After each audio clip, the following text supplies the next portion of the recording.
விஜயண்ணா வீட்டில் பிச்சை எடுத்து எடுத்து பார்த்தாச்சு, அது எதுவும் வேலைக்கு ஆகாதுன்னு அடுத்ததா போஸ்ட் கார்டனில் ரஜினி சார் வீட்டில் போய் பிச்சை எடுக்கலாம் அப்படின்னு போயிட்டீங்களா மிஸ்டர் சீமான்?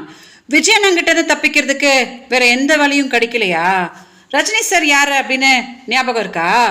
அவங்க அரசியலுக்கு வரேன்னு சொன்ன உடனே உங்க வாய் தான் சொல்லுச்சு, அவர் கன்னடாக்காரு, அவர் மேல உப்பு மிளகாத்தூள்லாம் போட்டு வறுத்தெடுத்து பார்க்கணும் அப்படின்னு நான் விருப்பப்படுறேன் அப்படின்னு மேடையா அவரை கொச்சப்படுத்தினீங்களே, அதை மறந்துட்டா போய் நேற்று அவர் வீட்டில் பிச்சை எடுத்துட்டு நின்றுட்டு இருக்கீங்க. அசிங்கமா இல்லை? என்ன கேவலமான ஒரு பொழப்பு மிஸ்டர் சீமான் உங்களுது. விஜயண்ணங்கிட்ட தப்பிக்கணும்னா ரஜினி சார் காலில் போய் விழுறீங்க, உங்க மேல நான் வந்து வழக்கு கொடுத்த திமுக காலில் போய் விழுறீங்க.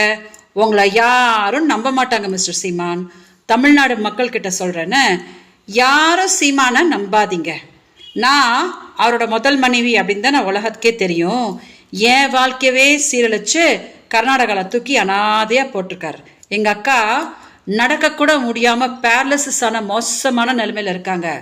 அந்த நிலைமையில கூட போன வருஷம் வந்துட்டு நான் 50,000 ரூபாய் கொடுத்துடுறேன் அப்படின்னு சொல்லிட்டு உள்ள வந்துட்டு மதுரை செல்வமன்றவனை வச்சு வீடியோஸ் வாங்கின்னு என்னை ராவும் பகலுமா டார்ச்சர் பண்ணி எடுத்தாரு.